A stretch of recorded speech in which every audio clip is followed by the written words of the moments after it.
Título 2. Da Ordem do Serviço do Tribunal. Capítulo 1. Do Serviço em geral. Artigo 14. Os processos e as petições serão registrados no mesmo dia do recebimento, na seção própria, distribuídos por classes, mediante sorteio, por meio do sistema de computação de dados, e conclusos, dentro de 24 horas, por intermédio do secretário judiciário, ao presidente do tribunal. Artigo 15. Revogado pelo artigo 13 da Resolução TSE nº 236/60/2021. Artigo 16. A distribuição será feita entre todos os ministros. Parágrafo 1º. Não será compensada a distribuição, por prevenção, nos casos previstos no artigo 260 do Código Eleitoral. Parágrafo 2º. Haverá compensação quando o processo for distribuído por dependência. Parágrafo 3º. Em caso de impedimento do relator, será feito novo sorteio, compensando-se a distribuição. Parágrafo 4º. Não será compensada a distribuição que deixar de ser feita ao vice-presidente quando substituir o presidente. Parágrafo 5º. Nos processos considerados de natureza urgente, estando ausente o ministro a quem couber a distribuição, o processo será encaminhado ao substituto, observada a ordem de antiguidade, para as providências que se fizerem necessárias, retornando ao ministro relator assim que cessar o motivo do encaminhamento. Ausentes os substitutos, considerada a classe, o processo será encaminhado ao integrante do tribunal, titular, que se seguir ao ausente em antiguidade. Parágrafo 6º. O julgamento de recurso anterior, no mesmo processo, ou de mandado de segurança, medida cautelar, habeas corpus, reclamação ou representação, a ele relativos, torna prevento o relator do primeiro, independentemente da natureza da questão nele decidida, para os recursos ou feitos posteriores. Parágrafo 7º. O ministro sucessor funcionará como relator dos feitos distribuídos ao seu antecessor, ficando prevento para as questões relacionadas com os feitos relatados pelo sucedido. Parágrafo 8º. Enquanto perdurar a vaga de ministro efetivo, os feitos serão distribuídos ao ministro substituto, observada a ordem de antiguidade e a classe. Provida a vaga, os feitos serão redistribuídos ao titular, salvo se o relator houver lançado visto. Parágrafo 9º. Os feitos de natureza específica do período eleitoral poderão ser distribuídos aos ministros substitutos, conforme dispuser a lei e resolução do tribunal. Artigo 17. Durante o período de férias forenses, compete ao presidente, em sua ausência ou impedimento, ao vice-presidente, decidir os processos que reclamam solução urgente, na ausência de ambos, observar-se-á a ordem de antiguidade. Parágrafo único. Independentemente do período, os ministros efetivos e substitutos comunicarão à presidência do tribunal as suas ausências ou impedimentos eventuais. Artigo 18. O ministro que pedir vista dos autos deverá apresentá-los, para prosseguimento da votação, no prazo de 30 dias, contado da data da sessão em que o pedido de vista foi formulado, observado o disposto no artigo 10 da Resolução TSE nº 23.598, de 5 de novembro de 2019. Parágrafo 1º. Vencido o prazo previsto no caput deste artigo, os autos estarão automaticamente liberados para a continuação do julgamento. Parágrafo 2º. O prazo a que se refere o caput ficará suspenso nos períodos de recesso ou férias coletivas e poderá ser prorrogado, uma única vez, por igual período, mediante manifestação fundamentada do ministro vistor à presidência. Artigo 18-A. Competirá ao relator. Inciso 1. Submeter ao plenário as medidas cautelares necessárias à proteção de direito suscetível de grave dano, de incerta reparação ou destinadas a garantir a eficácia de posterior decisão da causa. Inciso 2. Determinar, em caso de urgência, as medidas do inciso 1, submetendo-as imediatamente ao plenário para referendo. Parágrafo 1º. A medida cautelar concedida nos termos do inciso 2 produzirá efeitos imediatos e será automaticamente inserida na pauta da sessão virtual subsequente, para julgamento do referendo pelo plenário, nos termos do artigo 3º da Resolução TSE nº 23.598, de 2019. Parágrafo 2º. Na hipótese do parágrafo 1º, é facultado ao relator apresentar o feito em mesa na primeira sessão presencial subsequente à data da decisão a ser referendada, sem prejuízo de sua manutenção na sessão virtual, caso não seja analisado. Parágrafo 3º. Em caso de excepcional urgência, o relator poderá solicitar à presidência a convocação de sessão virtual extraordinária, com prazo mínimo de 24 horas, para referendo da medida cautelar concedida nos termos do inciso 2, sem prejuízo do disposto no artigo 10-A da Resolução TSE nº 23.598, de 2017, capítulo 2. Das sessões. Artigo 19. Reunir-se-á o Tribunal, ordinariamente, 2 vezes por semana, em dias que serão fixados na última sessão de cada ano, e extraordinariamente tantas vezes quantas necessárias, mediante convocação do Presidente, ou do próprio Tribunal. Parágrafo 1º.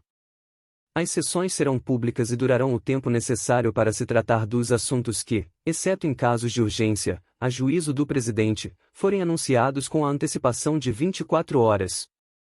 Parágrafo 2º. As férias coletivas dos membros do Tribunal coincidirão com as do Supremo Tribunal Federal. Artigo 20. Nas sessões, o presidente tem assento no topo da mesa, tendo à sua direita o procurador-geral, e à esquerda o diretor-geral da secretaria, que servirá como secretário. Parágrafo único. Seguir-se-ão nas bancadas, a começar pela primeira cadeira da direita, os 2 juízes eleitos pelo Supremo Tribunal Federal, os 2 juízes eleitos pelo Tribunal Federal de Recursos, e os 2 juízes recrutados dentre os advogados e nomeados pelo Presidente da República, obedecido em relação a cada categoria a ordem de antiguidade no Tribunal. Artigo 21. Observar-se-á nas sessões a seguinte ordem dos trabalhos. Item 1. Verificação do número de juízes presentes. Item 2. Leitura, discussão e aprovação da ata da sessão anterior. Item 3.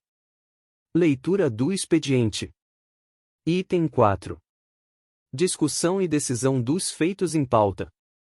Item 5. Publicação de decisões. Artigo 22. No conhecimento e julgamento dos feitos, observar-se-á a seguinte ordem, ressalvado o disposto no artigo 80. Item 1. Habeas corpus originários e recursos de sua denegação. Item 2. Mandados de segurança originários e recursos de denegação dos impetrados aos tribunais regionais. Item 3. Recursos interpostos nos termos do artigo 121, incisos 1, 2 e 3, da Constituição Federal. Item 4. Qualquer outra matéria submetida ao conhecimento do Tribunal. Artigo 23. Feito o relatório, cada uma das partes poderá, no prazo improrrogável de 10 minutos, salvo o disposto nos artigos 40, 64, 70, parágrafo 7º, e 80, sustentar oralmente as suas conclusões. Nos embargos de declaração não é permitida a sustentação oral. Parágrafo 1º. A cada juiz do tribunal e ao procurador-geral será facultado, concedida a palavra pelo presidente, falar 2 vezes sobre o assunto em discussão. Parágrafo 2º.